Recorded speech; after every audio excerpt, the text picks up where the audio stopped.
ಭಜದಮಲಜನೌನ್ನತ್ಯ ಭೂತ್ಯರ್ಪಕಾಯ क्षित्यामत्यल्पभृत्येष्वपि कुजनकृतौ धत्य भूत्याजकाय कर्त्रे धर्त्रेऽथ हर्त्रे हयमुखहरये अमुत्रपात्रे नमस्ते तस्मै कस्मैचिदस्मन्मनसि धृतकथा विस्मृतौ स्मारकाय हयग्रीवस्य मध्वस्य वाण्या विद्यागुरोर्गुरोः कृपया वादिराजोऽहं रचये युक्तिमल्लिकां हरिः ओಂ.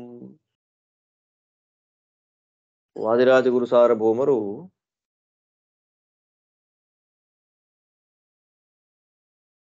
ನಾರಾಯಣೋಪನಿಷತ್ತಿನ ವಾಕ್ಯವನ್ನ ಉದಾಹರಣೆಯನ್ನ ಕೊಟ್ಟು ವಿಷ್ಣುವೇ ಪರಬ್ರಹ್ಮ ಅನ್ನೋದನ್ನ ಅತ್ಯಂತ ಸ್ಪಷ್ಟವಾಗಿ ಸಮರ್ಥನೆಯನ್ನು ಮಾಡಿದ್ದಾರೆ. ವಿಷ್ಣುವನ್ನ ಬಿಟ್ಟು ಇನ್ಯಾರೂ ಪರಬ್ರಹ್ಮರು ಇಲ್ಲ ಅನ್ನೋದು ಸ್ಪಷ್ಟ ಆಗತ್ತೆ. ಪರಬ್ರಹ್ಮನಾಗಿ ನಿಂತಿರ್ತಕ್ಕಂಥವನು ನಾರಾಯಣನೇ, ಬೇರೆ ಯಾರೂ ಪರಬ್ರಹ್ಮರಿಲ್ಲ ಅಂತನ್ನೋದು ಅತ್ಯಂತ ಸ್ಪಷ್ಟವಾಗಿ ನಮಗೆ ಗೊತ್ತಾಗತ್ತೆ. ತಾರತಮ್ಯ ಶ್ರುತಿಯೂ ಕೂಡ, ಐತರೇಯ ಬ್ರಾಹ್ಮಣ ವಾಕ್ಯವೂ ಕೂಡ ಅತ್ಯಂತ ಸ್ಪಷ್ಟವಾಗಿ ಇದೇ ವಿಷಯವನ್ನೇ ನಮಗೆ ತಿಳಿಸಿಕೊಡ್ತಾ ಇದೆ. ಆ ತಾರತಮ್ಯ ವಾಕ್ಯವು ಕೂಡ ಅಗ್ನಿರ್ವೈ ದೇವಾನಾಂ ಅವಮಃ ವಿಷ್ಣು ಪರಮಃ, ಎಲ್ಲ ದೇವತೆಗಳಲ್ಲಿ ಅವಮ ದೇವತೆ ಅಂದ್ರೆ ಆ ದೇವತಾ ಕಕ್ಷೆಗಳಲ್ಲಿ ನೀಚನಾಗಿ ಕೆಳಗೆ ನಿಂತಿರತಕ್ಕಂಥವನು ಅಗ್ನಿ. ವಿಷ್ಣು ಉತ್ತಮನಿದ್ದಾನೆ. ಆ ವಿಷ್ಣು ಮತ್ತು ಅಗ್ನಿಗಳ ಮಧ್ಯದಲ್ಲಿ ರಮಾ ಬ್ರಹ್ಮಾದಿ ಎಲ್ಲ ದೇವತೆಗಳು ಇದ್ದಾರೆ ಅಂತ ಸ್ಪಷ್ಟವಾಗಿ ತಾರತಮ್ಯವನ್ನ ಹೇಳಿ, ಆ ತಾರತಮ್ಯದಲ್ಲಿ ಭಗವಂತ ಉತ್ತಮನಾಗಿದ್ದಾನೆ, ಅವನೇ ಸರ್ವೋತ್ತಮ ಅಂತ ಸ್ಪಷ್ಟವಾಗಿ ಸಮರ್ಥನೆಯನ್ನು ಮಾಡುತ್ತೆ. ಅದಾದ ನಂತರದಲ್ಲಿ ಈಗ ಇನ್ನೊಂದು ಶ್ರುತಿವಾಕ್ಯವನ್ನ ವಾದಿರಾಜರು ಹೇಳ್ತಾರೆ. ಇಲ್ಲಿ ಬೇಕಾದಷ್ಟು ವೇದಗಳ ವಾಕ್ಯಗಳನ್ನ ಉದಾಹರಣೆ ಕೊಟ್ಟು ಆ ಮೂಲಕ ಭಗವಂತನೇ ಪರಬ್ರಹ್ಮ, ನಾವು ಸಮರ್ಥನೆಯನ್ನ ಏನ್ ಮಾಡ್ಬೇಕಿವಾಗ, ಪರಬ್ರಹ್ಮ ಯಾರು ಅಂತ ಪ್ರಶ್ನೆ ಬರುತ್ತೆ. ಐಕ್ಯವಂತೂ ಇಲ್ಲ, ನಾರಾಯಣನೇ ಪರಬ್ರಹ್ಮ ಅಂತ ಸಮರ್ಥನೆ ಮಾಡಬೇಕು. ಆ ಸಮರ್ಥನೆ ಮಾಡಲಿಕ್ಕೆ ಬೇಕಾದಷ್ಟು ಬೆಂಬಲ ಬೇಕಲ್ಲ, ಆ ಬೆಂಬಲಕ್ಕಾಗಿ ಶ್ರುತಿವಾಕ್ಯಗಳನ್ನ ಉದಾಹರಣೆ ಕೊಡೋದು. ನಾನ್ವಷ್ಣುವಂತಿತೆ ವಿಷ್ಣು ಮಹಿತ್ವಮಿತರೇ ತ್ವಿತಿ ಯತಃ ಶ್ರುತಿರತೋಪ್ಯೈಕ್ಯಂ ತೇನ ನಾನ್ಯಸ್ಯ ಕಸ್ಯಚಿತ್. ಶ್ರುತಿವಾಕ್ಯ ಹೇಳುತ್ತೆ. ಯತ್ ವಾಕ್ಯ ಅನ್ವಯಾರ್ಥ ನೋಡಿಬಿಡೋಣ. ಯತ್ ಯಾವ ಕಾರಣದಿಂದ, ವಿಷ್ಣು ಹೇ ವಿಷ್ಣು ನಾರಾಯಣ, ತೇ ನಿನ್ನ, ಮಹಿತ್ವಂ ಸರ್ವೋತ್ತಮತ್ವವನ್ನ, ಇತರೆ ಬೇರೆ ಯಾವ ದೇವತೆಗಳು ನ ಅನ್ವಷ್ಣುವಂತಿ ಅವರು ಪಡೆಯೋದಿಲ್ಲ, ಇತಿ ಎಂಬುದಾಗಿ ಶ್ರುತಿ ವೇದವಾಕ್ಯ ಇದೆಯೋ, ಅಥೋಪಿ ಈ ಕಾರಣದಿಂದಲೂ, ಕಸ್ಯಚಿತ್ ಯಾವ ಅನ್ಯಸ್ಯ ಬೇರೆ ಜೀವರಿಗೆ ಅಥವಾ ದೇವತೆಗಳಿಗೆ, ಐಕ್ಯ ಅಂತನ್ನೋದು ನ ಇಲ್ಲ. ಏನ್ ಹೇಳ್ತಾ ಇದ್ದಾರೆ ಇಲ್ಲಿ? ಒಂದು ವಾಕ್ಯ, ಶ್ರುತಿ ವಾಕ್ಯ. ವಾದಿರಾಜರು ನಾನ್ವಷ್ಣುವಂತಿತೆ ವಿಷ್ಣು ಅನ್ನುವ ಶ್ಲೋಕದಿಂದ ಒಂದು ವೇದವಾಕ್ಯವನ್ನ ತಗೊಂಡಿದ್ದಾರೆ. ಪರೋ ಮಾತ್ರಯ ತನ್ವಾವೃಧಾನ ನತೆ ಮಹಿತ್ವಮನ್ವಷ್ಣುವಂತಿ ಅನ್ನೋದು ಈ ವಾಕ್ಯ. ಇದರಲ್ಲಿ ಈ ವೇದ ಮಂತ್ರವನ್ನ ದರ್ಶನ ಮಾಡಿದಂತಹ ಋಷಿಗಳು ಭಗವಂತನನ್ನ ಸ್ತೋತ್ರ ಮಾಡ್ತಾ ಇದ್ದಾರೆ. ಯಾವ ದೇವತೆಗಳು ವಿಷ್ಣು ನಿನ್ನ ಮಹಿಮೆಯನ್ನ ಹೊಂದೋದಿಲ್ಲ, ಅಂದ್ರೆ ಭಗವಂತನಿಗೆ ಏನು ಶಕ್ತಿ ಇದೆ, ವಿಷ್ಣುವಿಗೆ ಏನು ಸಾಮರ್ಥ್ಯ ಇದೆ, ಅದ್ಯಾವುದೂ ಕೂಡ ಇತರ ದೇವತೆಗಳಿಗೆ ಬರೋದಿಲ್ಲ. ಪರೋ ಮಾತ್ರಯ ತನ್ವಾವೃಧಾನ ನತೇ ಮಹಿತ್ವಂ ಅನ್ವಷ್ಣುವಂತಿ.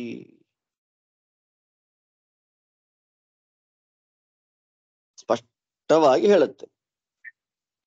ಆದ್ದರಿಂದ ದೇವರ ಮಹಿಮೆ ಇತರ ಯಾರಿಗೂ ಇಲ್ಲ ಅಂತಂದ ಮೇಲೆ ಅವರಿಗೂ ದೇವರಿಗೂ ಐಕ್ಯ ಎಲ್ಲಿಂದ ಬಂತು? ಐಕ್ಯ ಅಂತ ಹೇಳ್ಬೇಕಾದ್ರೆ ಇಬ್ಬರು ಒಂದೇ ರೀತಿ ಇರ್ಬೇಕು. ಇಬ್ಬರು ಒಂದೇ ರೀತಿಯಲ್ಲಿ ಕಂಡ್ರೆ ಐಕ್ಯ ಇದೆ ಅಂತ ಹೇಳ್ಬೋದು. ಆದ್ರೆ ಇಲ್ಲೇನಾಗಿದೆ, ದೇವರ ಮಹಿಮೆ ಇತರ ಯಾವ ಜೀವರಿಗೂ ದೇವತೆಗಳಿಗೂ ಬರ್ಲಿಕ್ಕೆ ಚಾನ್ಸೇ ಇಲ್ಲ ಅಂತ ವೇದವಾಕ್ಯ ಹೇಳಿರೋದ್ರಿಂದ ಎಲ್ಲಿಂದ ಬಂತು ಐಕ್ಯ? ಆದ್ದರಿಂದ ಈ ಪರೋಮಾತ್ರಯ ತನ್ವಾವೃಧಾನ ನತೇ ಮಹಿತ್ವಂ ಅನ್ವಷ್ಣುವಂತಿ ಎನ್ನುವಂತಹ ವೇದದ ವಾಕ್ಯ ಮಾತು ದೇವರಿಗೂ ಜೀವರಿಗೂ ಭೇದವನ್ನೇ ಹೇಳ್ತಾ ಇದೆ, ಐಕ್ಯವನ್ನ ಹೇಳೋದಿಲ್ಲ.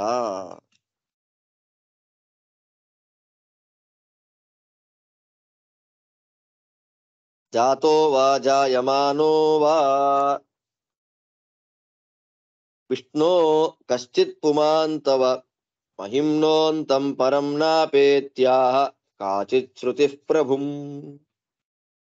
ಕಾಚಿತ್ ಇನ್ನೊಂದು ಶ್ರುತಿ, ದೇವರಿಗೂ ಜೀವರಿಗೂ ಭೇದ. ದೇವರಲ್ಲಿ ಎಷ್ಟು ಮಹಿಮೆ ಇದೆ ಅದು ಜೀವರಿಗೆ ಇತರ ದೇವತೆಗಳಿಗೆ ಬರಲಿಕ್ಕೆ ಸಾಧ್ಯವಿಲ್ಲ ಅಂತ ದೇವರ ಸರ್ವೋತ್ತಮತ್ವವನ್ನ ಹೇಳಿದ ಒಂದು ಮಾತು ಐಕ್ಯವನ್ನ ಖಂಡನೆ ಮಾಡಿ, ಐಕ್ಯವನ್ನ ನಿರಾಕರಣೆ ಮಾಡಿ ಭೇದವನ್ನೇ ಸ್ಥಾಪನೆ ಮಾಡ್ತಾ ಇದೆ. ಇನ್ನೊಂದು ವಾಕ್ಯ ಇದೆ, ಕಾಚಿತ್ ಇನ್ನೊಂದು ಶ್ರುತಿ, ಜಾತೋವ ಈಗ ಹುಟ್ಟಿರ್ಲಿ, ಜಾಯಮಾನೋವ ನೆಕ್ಸ್ಟ್ ಹುಟ್ಲಿ, ಕಶ್ಚಿತ್ ಯಾವನೇ ಪುರುಷ ಆದ್ರೂ ಕೂಡ, ವಿಷ್ಣು ಹೇ ಭಗವಂತ ವಿಷ್ಣುವೇ, ತವ ಮಹಿಮ್ನಃ ನಿನ್ನ ಮಹಿಮೆಯ ಅಂತಂ ಕೊನೆಯನ್ನ, ಪರಂ ನಿನ್ನ ಮಹಿಮೆಯ ಕೊನೆಯನ್ನ ನಾಪ ಹೊಂದಲಿಲ್ಲ ಅಂತ ಹೇಳಿ ಸರ್ವೋತ್ತಮನಾದ ನಾರಾಯಣನನ್ನು ಹೇಳ್ತಾ ಇದೆ. ಇನ್ನೊಂದು ಶ್ರುತಿವಾಕ್ಯ, ನತೇ ವಿಷ್ಣು ಜಾಯಮಾನೋ ನ ಜಾತೋ ದೇವ ಮಹಿಮ್ನಃ ಪರಮಂತಮಾಪ. ಇನ್ನೊಂದು ಶ್ರುತಿ. ಈಗ ನಾವು ನೋಡಿದ್ಯಾವುದು? ಪರೋ ಮಾತ್ರಯ ತನ್ವಾವೃಧಾನ ನತೇ ಮಹಿತ್ವಂ ಅನ್ವಷ್ಣುವಂತಿ. ಆ ಋಷಿ ಏನ್ ಹೇಳ್ತಾನೆ, ದೇವರಿಗೆ ಸಂಬಂಧಪಟ್ಟ ಮಹಿಮೆ ಇತರ ಯಾವ ದೇವತೆಗಳಲ್ಲೂ ಇಲ್ಲ. ಎಕ್ಸ್ಕ್ಲೂಸಿವ್ನೆಸ್ ಅಂತ ನಾವೇನ್ ಹೇಳ್ತೀವಿ, ಆ ಸರ್ವೋತ್ತಮತ್ವ ಅಂತನ್ನುವುದು ಭಗವಂತನಿಗೆ ಮಾತ್ರ ಬಿಟ್ರೆ ಇನ್ಯಾರಿಗೂ ಇಲ್ಲ. ಭಗವಂತ ದೊಡ್ಡವನು ಅಂದ ಮೇಲೆ ಐಕ್ಯ ಎಲ್ಲಿಂದ ಬಂತು? ಭೇದವೇ ಬರ್ಬೇಕಲ್ಲಿ ಅಂದ್ರೆ ಅದ್ರ ಮೇಲೆ ಇನ್ನೊಂದು ಆಕ್ಷೇಪವನ್ನು ಮಾಡ್ಕೊಳ್ತಾರೆ. ಲಾರಿ ಇವತ್ತು ನಾನು ದೇವರು ಬೇರೆ ಬೇರೆ, ನಾಳೆ ಯಾವನೋ ಬರ್ಬೋದಲ್ಲ, ಫ್ಯೂಚರ್ ಅಲ್ಲಿ ಯಾರಿಗ್ ಗೊತ್ತು? ಮೊಬೈಲ್ ನಲ್ಲಿ ಬರೀ ಮೆಸೇಜ್ ಮಾಡುವಷ್ಟೊತ್ತಿಗೆ ಕಷ್ಟ ಆಗ್ತಾ ಇತ್ತು, ಓಹೋ ಅಂತ ಇದ್ವಿ 10 years ಬ್ಯಾಕು. ಈಗ ಮೊಬೈಲ್ ನಲ್ಲೇ ವಿಡಿಯೋ ಕಾಲು, ಮುಖ ನೋಡ್ತಾ ಮಾತಾಡಬಹುದು, ಆ ಸ್ಥಿತಿಗೆ ಬಂದಿದ್ದೇವೆ. ಆದ್ದರಿಂದ ಇಲ್ಲಪ್ಪ ಮೊಬೈಲಲ್ಲಿ ಒಂದು ಕಾಲ್ ಮಾಡಿಬಿಟ್ರೆ ಸಾಕು ನಮಗೆ, ಇನ್ಕಮಿಂಗ್ ಔಟ್ ಗೋಯಿಂಗ್ ಅಂತ ಏನೇನೋ ಇತ್ತು ಅಂದ್ರೆ ಅವರ ಧ್ವನಿಯನ್ನ ಕೇಳಿಬಿಟ್ರೆ ಸಾಕು ಅಂತ ಇದ್ದ ಕಾಲ ಈಗ ಮುಖ ನೋಡ್ತಾ ಮಾತಾಡುವಂತಹ ಸ್ಥಿತಿ, ವಿಡಿಯೋ ಕಾಲ್, ಆ ವೈಭವ ಅನ್ನೋದು ಬಂದಿರಬೇಕಾದ್ರೆ ಇನ್ನು ಯಾವಾಗಲೋ ನೆಕ್ಸ್ಟ್ ಜನರೇಷನ್ಗಳಲ್ಲಿ ದೇವರ ಮಹಿಮೆಗೆ ಸಮಾನವಾದ ಮಹಿಮೆಯಿಂದ ಕೂಡಿದಂತಹ ಒಬ್ಬ ವ್ಯಕ್ತಿ ಯಾಕೆ ಬರಬಾರದು? ನಾಳೆ ಅವನು ದೇವರು ಯಾಕೆ ಒಂದಾಗಬಾರದು, ಐಕ್ಯ ಯಾಕೆ ಆಗಬಾರದು ಅಂದ್ರೆ ಶ್ರುತಿ ಹೇಳುತ್ತೆ, ನತೇ ವಿಷ್ಣು ಜಾಯಮಾನಃ ನ ಜಾತಃ ದೇವ ಮಹಿಮ್ನಃ ಪರಮಂತಮಾಪ. ಈಗ ಹುಟ್ಟಿರುವವರಾಗಲಿ ನೆಕ್ಸ್ಟ್ ಜನರೇಷನ್ಗಳಲ್ಲಿ ಇನ್ ಫ್ಯೂಚರ್ ಹುಟ್ಟುವವರಾಗಲಿ ಯಾರೂ ಕೂಡ ವಿಷ್ಣು ನಾರಾಯಣ ನಿನ್ನ ಮಹಿಮೆಯನ್ನ ಪೂರ್ತಿಯಾಗಿ ತಿಳಿದುಕೊಳ್ಳಲಿಕ್ಕೆ ಅಥವಾ ಅದನ್ನ ಪಡೀಲಿಕ್ಕೆ ಸಾಧ್ಯವಿಲ್ಲ. ದೇವರು ಎಷ್ಟು ಮೇಲಿದ್ದಾನೆ, ಎಷ್ಟು ಎತ್ತರದಲ್ಲಿ ಭಗವಂತ ಇದ್ದಾನೆ. ಆ ಭಗವಂತನಷ್ಟು ಎತ್ತರವನ್ನ ಪಡೀಲಿಕ್ಕೆ, ಸಂಪಾದನೆ ಮಾಡಲಿಕ್ಕೆ ಯಾರಿಗೂ ಸಾಧ್ಯ ಇಲ್ಲ. ಎಷ್ಟು ಸ್ಪಷ್ಟವಾಗಿ ಹೇಳುತ್ತೆ ಶ್ರುತಿ. ಆದ್ದರಿಂದ ಒಂದು ಶ್ರುತಿ ದೇವರಿಗೆ ಸಂಬಂಧಪಟ್ಟ ದೇವರ ಮಹಿಮೆಯನ್ನ ಇತರ ಯಾವ ದೇವತೆಗಳಲ್ಲೂ ಇಲ್ಲ ಅಂತ ಒಂದು ಶ್ರುತಿ ಹೇಳ್ತು. ನೆಕ್ಸ್ಟ್ ಯಾರೋ ಬರ್ಬೋದಲ್ಲ ಅಂತಂದ್ರೆ ಬರ್ಲಿಕ್ಕೆ ಚಾನ್ಸೇ ಇಲ್ಲ ಅಂತ ಹೇಳಿ ಅದನ್ನೂ ನಿರಾಕರಣೆ ಮಾಡ್ತು. ಚಾನ್ಸೇ ಇಲ್ಲ. ದೇವರ ಶ್ರುತಿ ಯಾರಿಗೂ ಬರ್ಲಿಕ್ಕೆ ಸಾಧ್ಯ ಇಲ್ಲ. ಆದ್ದರಿಂದ ಭಗವಂತನಿಗೆ ಸಂಬಂಧಪಟ್ಟ ಮಹಿಮೆಗಳು ಅಂತ ಏನಿದೆ, ಆ ಭಗವಂತನ ಮಹಿಮೆಗಳು ಬೇರೆ ಯಾರಿಗೂ ಇಲ್ಲ. ಈಗ ಹುಟ್ಟಿರೋವನಿಗೆ, ನೆಕ್ಸ್ಟ್ ಹುಟ್ಟುವವನಿಗೆ ಯಾರಿಗೂ ಇಲ್ಲ ಅಂತಂದ್ರೆ ಅದರ ಅರ್ಥ ಏನು?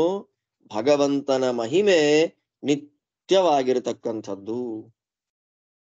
ಭಗವಂತನ ಮಹಿಮೆ ಅದು ನಿತ್ಯ. ಇವತ್ತಿದ್ದು ನಾಳೆ ಹೋಗೋದಂಥದ್ದಲ್ಲ ಅದು. ಆದ್ದರಿಂದ ವೇದ ಮಂತ್ರ ಹೇಳುವಂತಹ ಈ ನಿತ್ಯವಾದ ಭಗವಂತನ ಮಹಿಮೆಯನ್ನ ನಾವು ಒಪ್ಪದೆ ಅವನ್ ನಿರ್ಗುಣ, ಅವನ್ ನಿರಾಕಾರ ಅಂತೆಲ್ಲ ಏನೇನೋ ತಲೆ ಹರಟೆ ಮಾತಾಡಿಬಿಟ್ರೆ ಅರ್ಥ ಏನಿದೆ ರೀ? ಭಗವಂತ ನಿರ್ಗುಣ ಅಂದ್ರೆ ಚಾನ್ಸೇ ಇಲ್ಲ. ಭಗವಂತ ನಿರ್ಗುಣ ಅಲ್ಲ. ಯಾಕೆ ನಿರ್ಗುಣ ಅಲ್ಲ ಅಂದ್ರೆ ಭಗವಂತನ ಗುಣಗಳು, ಭಗವಂತನ ಮಹಿಮೆಗಳು ಅಪಾರವಾಗಿದೆ. ಆ ಅಪಾರವಾದಂತಹ ಭಗವಂತನ ಮಹಿಮೆಗಳನ್ನ ಇತರ ಯಾವ ದೇವತೆಗಳು ಪಡಿಲಿಕ್ಕೆ ಸಾಧ್ಯವಿಲ್ಲ. ಮಾತ್ರವಲ್ಲ, ಈಗ ಇರುವವರು, ನೆಕ್ಸ್ಟ್ ಹುಟ್ಟುವವರು ಯಾರಿಗೂ ಆ ಮಹಿಮೆಗಳನ್ನ ಪಡಿಲಿಕ್ಕೆ ಸಾಧ್ಯ ಇಲ್ಲ. ಆದ್ದರಿಂದ ಆ ಭಗವಂತನಲ್ಲಿರತಕ್ಕಂತಹ ಮಹಿಮೆ ಎನ್ನುವಂತಹ ಗುಣ ಯಾವತ್ತೂ ಹೋಗೋದಿಲ್ಲ. ಅಥವಾ ಭಗವಂತನಲ್ಲಿ ಇರುವಂತಹ ಆ ಗುಣಗಳು ಸುಳ್ಳಲ್ಲ. ಇದೊಂದು ಆ ಸುಳ್ಳು ರೀ, ನಿಮ್ ಕಣ್ಣಿಗೆ ಕಾಣ್ತಾ ಇದೆ ಬಿಟ್ರೆ ಇನ್ ಫ್ಯಾಕ್ಟ್ ಆಕ್ಚುಯಲ್ ಆಗಿ ಭಗವಂತನಲ್ಲಿ ಗುಣಗಳಿಲ್ಲ. ಅದು ಸುಳ್ಳೂ ಅಲ್ಲ, ಅದು ಭಗವಂತನಲ್ಲಿ ಹೋಗೋದು ಅಲ್ಲ. ಆದ್ದರಿಂದ ಭಗವಂತನಲ್ಲಿರತಕ್ಕಂತಹ ಗುಣಗಳು ನಿತ್ಯವಾದ್ದರಿಂದ ಇತರ ದೇವತೆಗಳಿಗೆ ಅದು ಬರ್ಲಿಕ್ಕೆ ಚಾನ್ಸ್ ಇಲ್ಲ. ಆದ್ದರಿಂದ ಇತರ ದೇವತೆಗಳಿಗೂ ಭಗವಂತನಿಗೂ ಭೇದವೇ ಸಿದ್ಧವಾಗತ್ತೆ ಬಿಟ್ರೆ ಐಕ್ಯ ಅಂತನ್ನೋದು ಯಾವ ಕಾಲಕ್ಕೂ ಇಲ್ಲ.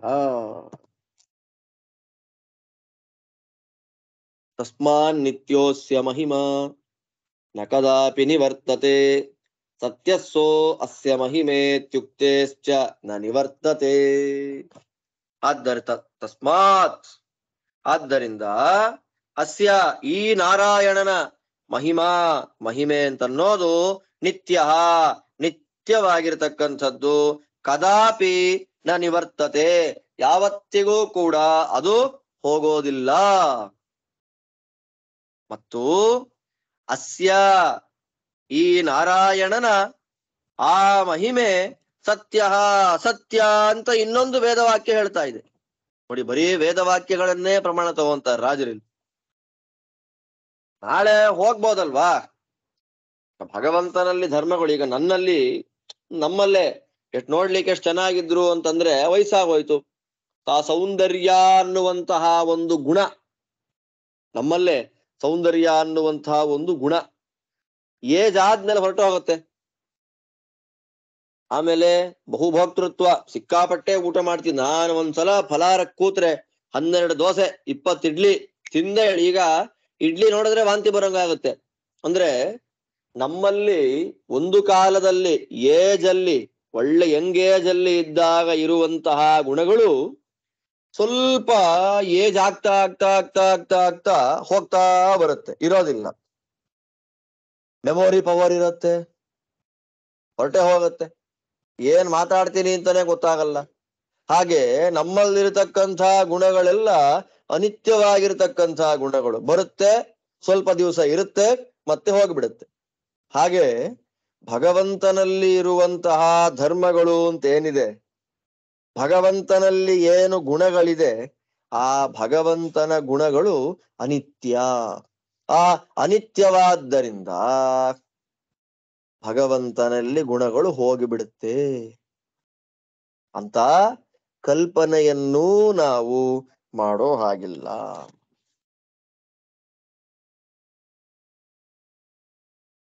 ನಾವದನ್ನು ಕಲ್ಪನೆಯನ್ನು ಮಾಡಬಾರದು, ಕಲ್ಪನೆ ಮಾಡೋ ಹಾಗಿಲ್ಲ. ಯಾಕೆ? ನತೇ ವಿಷ್ಣು ಜಾಯಮಾನೋ ನ ಜಾತೋ, ಈಗಿನ್ನು ಹೇಳಿದ್ವಿ ನಾವು ಅದನ್ನು. ಆ ವಾಕ್ಯ ಭಗವಂತನಲ್ಲಿರತಕ್ಕಂತಹ ಗುಣಗಳು ನಿತ್ಯ ಅಂತ ಹೇಳ್ತಾ ಇದೆ. ನಿತ್ಯವಾಗಿರತಕ್ಕಂಥದ್ದು ಭಗವಂತನ ಗುಣಗಳು, ಅದು ಸುಳ್ಳಲ್ಲ. ಯಾಕೆ ಸುಳ್ಳಲ್ಲ ಅಂತಂದ್ರೆ ಸತ್ಯಸ್ಸೋ ಅಸ್ಯ ಮಹಿಮಾ ಅಂತ ಇನ್ನೊಂದು ವೇದವಾಕ್ಯ. ಸತ್ಯಸ್ಸೋ ಅಸ್ಯ ಮಹಿಮಾ. ಆದ್ದರಿಂದ ಸತ್ಯಸ್ಸೋ ಅಸ್ಯ ಮಹಿಮಾ, ಭಗವಂತನಲ್ಲಿರತಕ್ಕಂತಹ ಗುಣಗಳು ಸತ್ಯ. ಆದ್ದರಿಂದ ಭಗವಂತನಲ್ಲಿರತಕ್ಕಂತಹ ಗುಣಗಳೇನಿದೆ, ಜ್ಞಾನ, ಆನಂದ ಮೊದಲಾದ ಎಲ್ಲ ಗುಣಗಳು ಸತ್ಯ ಸತ್ಯ ಸತ್ಯ ಅಂತ ವೇದ ಮಂತ್ರ ಹೇಳ್ತಾ ಇದೆ. ಅದು ಸತ್ಯವಾದ್ದರಿಂದ ಆ ಸತ್ಯಭೂತವಾದ ಗುಣಗಳು ಯಾವತ್ತೂ ದೇವರನ್ನ ಬಿಟ್ಟು ಹೋಗೋದಿಲ್ಲ. ಆದ್ದರಿಂದ ದೇವರಲ್ಲಿ ಇರತಕ್ಕಂತಹ ಗುಣಗಳು ಯಾವತ್ತಿಗೂ ಹೋಗೋದಿಲ್ಲ. ಆದ್ದರಿಂದ ಭಗವಂತ ಗುಣ ಪರಿಪೂರ್ಣ. ಆದ್ದರಿಂದ ಭಗವಂತ ನಿರ್ಗುಣ ಅಲ್ಲ. ದೇವರನ್ನ ನಾವು ನಿರ್ಗುಣ ಅಂತ ಕರಿಬಾರದು. ಆದ್ರೆ ನಿರ್ಗುಣ ಅಂತ ವೇದ ಹೇಳುತ್ತೆ. ಯಾಕೆ? ಅತಸ್ತ್ವನ್ ನಿರ್ಗುಣತ್ವಂತೂ ನಾಸ್ಯಸ್ಯಾಧಿ ಕದಾಚನ ತಸ್ಮಾತ್ ತ್ರಿಗುಣ ಶೂನ್ಯತ್ವ ನಿರ್ಗುಣೋಪ್ಯಯಮೇವ ಹಿ. ಅತಃ ದೇವರಲ್ಲಿ ಗುಣವೇ ಇಲ್ಲ ಅಂತ ಹೇಳಲಿಕ್ಕೆ ಆಗೋದಿಲ್ಲ. ತ್ವನ್ನಿರ್ಗುಣತ್ವಂತು, ನೀನು ಹೇಳತಕ್ಕಂತ ನಿರ್ಗುಣತ್ವ ಅಸ್ಯ ಈ ನಾರಾಯಣನಿಗೆ ಕದಾಚನ ಯಾವತ್ತಿಗೂ ನ ಸ್ಯಾತ್ ಆಗೋದಿಲ್ಲ. ತಸ್ಮಾತ್ ಆದ್ದರಿಂದ ತ್ರಿಗುಣ ಶೂನ್ಯತ್ವಾತ್, ಮೂರು ಗುಣಗಳು ಭಗವಂತನಲ್ಲಿ ಇಲ್ಲ. ಆದ್ದರಿಂದ ಅವನು ನಿರ್ಗುಣ. ಈ ಶ್ಲೋಕದಲ್ಲಿ ಏನ್ ಹೇಳ್ತಾ ಇದ್ದಾರೆ ರಾಜರು? ನಿರ್ಗುಣ ನಿರ್ಗುಣ ಅಂತ ನೀನ್ ಬಾಯಿ ಬಡ್ಕೊಂತಿಲ್ಲಪ್ಪ, ದೇವರಲ್ಲಿ ಗುಣ ಇಲ್ಲ ಗುಣ ಇಲ್ಲ. ವೇದ ಮಂತ್ರ ಸ್ಪಷ್ಟವಾಗಿ ಹೇಳ್ತಾ ಇದೆ. ಸತ್ಯಸ್ಸೋ ಅಸ್ಯ ಮಹಿಮಾ, ದೇವರ ಮಹಿಮೆ, ದೇವರ ಗುಣಗಳು ನಿತ್ಯ, ಅದು ಮಿಥ್ಯಾ ಅಲ್ಲ, ಸುಳ್ಳಲ್ಲ. ಆದ್ದರಿಂದ ಭಗವಂತನನ್ನ ನಿರ್ಗುಣ ಅಂತ ಕರೆಯೋ ಹಾಗಿಲ್ಲ. ಮತ್ತೆ ವೇದಗಳಲ್ಲಿ ಭಗವಂತನನ್ನ ನಿರ್ಗುಣ ಅಂತ ಕರೆದಿದ್ದಾರಲ್ಲ. ವೇದಗಳು ಭಗವಂತನನ್ನ ನಿರ್ಗುಣ ನಿರ್ಗುಣ ಅಂತ ಹೇಳುತ್ತಲ್ಲ. ಆ ನಿರ್ಗುಣ ಶಬ್ದಕ್ಕೆ ಏನ್ ಅರ್ಥ ಮಾಡಬೇಕು ನಾವು ಅಂತಂದ್ರೆ ಅಷ್ಟೇ, ತ್ರಿಗುಣ ಶೂನ್ಯತ್ವಾತ್, ಪ್ರಾಕೃತಿಕವಾಗಿರತಕ್ಕ ಸತ್ವ ರಜ ತಮ ಮೂರು ಗುಣಗಳು ಭಗವಂತನಲ್ಲಿಲ್ಲ ಅಷ್ಟೇ. ಪ್ರಾಕೃತಿಕವಾಗಿರತಕ್ಕಂತಹ ಸತ್ವರಜಸ್ತಮೋ ಗುಣಗಳು ಭಗವಂತನಲ್ಲಿ ಇಲ್ಲ. ಆದ್ದರಿಂದ ಭಗವಂತ ನಿರ್ಗುಣ ಅಷ್ಟೇ, ಮುಗೀತಲ್ಲ. ಸತ್ಯಸ್ಸೋ ಅಸ್ಯ ಮಹಿಮಾ ಅಂತ ಹೇಳಿರೋದ್ರಿಂದ ಭಗವಂತನಲ್ಲಿರತಕ್ಕಂತ ಗುಣಗಳೆಲ್ಲ ನಿತ್ಯ, ಅದು ನಾಶ ಆಗೋದಿಲ್ಲ, ಅದು ಅನಂತ ಕಲ್ಯಾಣ ಗುಣಗಳು. ಮತ್ತೆ ನಿರ್ಗುಣ ಅಂತ ಹೇಳಿದ್ದಾರೆ. ಆದ್ದರಿಂದ ಪ್ರಾಕೃತಿಕವಾಗಿರತಕ್ಕಂತಹ ಯಾವ ಗುಣಗಳು ಭಗವಂತನಲ್ಲಿ ಇಲ್ಲ, ಆದ್ದರಿಂದ ಅವನ್ ನಿರ್ಗುಣ. ಆದ್ದರಿಂದ ಒಂದು ವಾಕ್ಯಕ್ಕೂ ವಿರೋಧ ಬರಲಿಲ್ಲ. ನಿರ್ಗುಣ ಅಂದ್ರೂ ಅವನೇ, ಸಗುಣ ಅಂದ್ರೂ ಅವನೇ. ಬ್ರಹ್ಮಾಯಂ ಗುಣಶೂನ್ಯತ್ವಾತ್ ನಿರ್ಗುಣೋಪ್ಯಯಮೇವ ಹಿ, ಬ್ರಹ್ಮಾಯಂ ಗುಣಪೂರ್ಣತ್ವಾತ್ ಪರಮಶ್ಚೋತ್ತಮತ್ವತಃ ತನ್ನಿರ್ಗುಣಂಚ ಪರಮಂ ಬ್ರಹ್ಮನಾರಾಯಣ ಸದಾ. ಆದ್ದರಿಂದ ಇವನೇ ಪರಬ್ರಹ್ಮ. ಭಗವಂತನನ್ನ ನಿರ್ಗುಣ ಅಂತ ಕರೀತೀವಿ. ಯಾಕೆ? ಪ್ರಾಕೃತವಾದಂತಹ ಯಾವ ಗುಣಗಳೂ ದೇವರಲ್ಲಿ ಇಲ್ಲ. ಪ್ರಕೃತಿಗೆ ಸಂಬಂಧಪಟ್ಟಿರುವಂತಹ ಯಾವ ಒಂದು ಗುಣಗಳು ಭಗವಂತನಲ್ಲಿ ಇಲ್ಲ. ಆದ್ದರಿಂದ ಅವನು ನಿರ್ಗುಣ ಬ್ರಹ್ಮ. ಅನಂತ ಕಲ್ಯಾಣ ಗುಣ ಪರಿಪೂರ್ಣ, ಅಪ್ರಾಕೃತವಾದ ಅನಂತ ಕಲ್ಯಾಣ ಗುಣ ಪರಿಪೂರ್ಣನಾಗಿದ್ದಾನೆ. ಆದ್ದರಿಂದ ಸಗುಣ ಬ್ರಹ್ಮ. ಎಲ್ಲರಿಗಿಂತ ಉತ್ತಮನಾಗಿದ್ದಾನೆ. ಆದ್ದರಿಂದ ಅವನು ಸರ್ವೋತ್ತಮ. ಈ ಕಾರಣದಿಂದಲೇ ಅವನನ್ನ ನಿರ್ಗುಣ ಅಂತಲೂ ಕರೀತಾರೆ. ಅನಂತ ಕಲ್ಯಾಣ ಗುಣ ಪರಿಪೂರ್ಣನಾಗಿ ಸರ್ವೋತ್ತಮನಾದ್ದರಿಂದ ಅವನನ್ನ ಪರಬ್ರಹ್ಮ ಅಂತ ಕರೀತಾರೆ. ಆದ್ದರಿಂದ ನಿರ್ಗುಣ, ಗುಣಪರಿಪೂರ್ಣ, ಪರಬ್ರಹ್ಮ ಇದೆಲ್ಲ ಯಾರು? ನಾರಾಯಣನೇ. ಆದ್ದರಿಂದ ನಿರ್ಗುಣ ಅಂತಂದ್ರೆ ದೋಷರಹಿತ ಅಂತರ್ಥ, ಗುಣಪರಿಪೂರ್ಣ ಅಂತರ್ಥ, ಸರ್ವೋತ್ತಮ ಅಂತರ್ಥ. ಈ ಮೂರೂ ಕಾರಣಗಳಿಂದ ಗುಣಪೂರ್ಣ, ದೋಷರಹಿತ, ಸರ್ವೋತ್ತಮ ಈ ಮೂರೂ ಕಾರಣಗಳಿಂದ ವೇದಗಳಲ್ಲಿ ಹೇಳಿದ ಪರಬ್ರಹ್ಮ ವಸ್ತು ಯಾರು? ವೇದಗಳು ಹೇಳಿದಂತೆ ಪರಬ್ರಹ್ಮ ಯಾರು ಅಂತ ಕೇಳಿದ್ರೆ ಅದು ನಾರಾಯಣನೇ. ನಾರಾಯಣ ಬಿಟ್ಟು ಬೇರೆ ಯಾರೂ ಪರಬ್ರಹ್ಮ ಪದಾರ್ಥ ವಸ್ತು ಲೋಕದಲ್ಲಿ ಇಲ್ಲ ಅಂತನ್ನೋದು ಅತ್ಯಂತ ಸ್ಪಷ್ಟವಾಗಿರತಕ್ಕಂತಹ ಪ್ರಮೇಯ ಅಂತ ಹೇಳಿ ವಾದಿರಾಜ ಗುರು ಸಾರ್ವಭೌಮರು ಇಲ್ಲಿ ತಿಳಿಸಿಕೊಡ್ತಾ ಇದ್ದಾರೆ ಅಂತ ಹೇಳ್ತಾ ಇವತ್ತಿನ ಪಾಠವನ್ನ ಇಲ್ಲಿ ಮುಗಿಸ್ತಾ ಇದ್ದೇನೆ. ಮತ್ತೆ ನಾಳೆ ಮುಂದಿನ ಶ್ಲೋಕಗಳೊಂದಿಗೆ ಅನುಸಂಧಾನ ಮಾಡೋಣ. ಎಲ್ಲರಿಗೂ ಭಗವಂತ ಒಳ್ಳೆಯದು ಮಾಡಲಿ. ಶ್ರೀಕೃಷ್ಣ ಅರ್ಪಣ. ಧನ್ಯವಾದ ಆಚಾರ್ಯ, ಧನ್ಯವಾದ.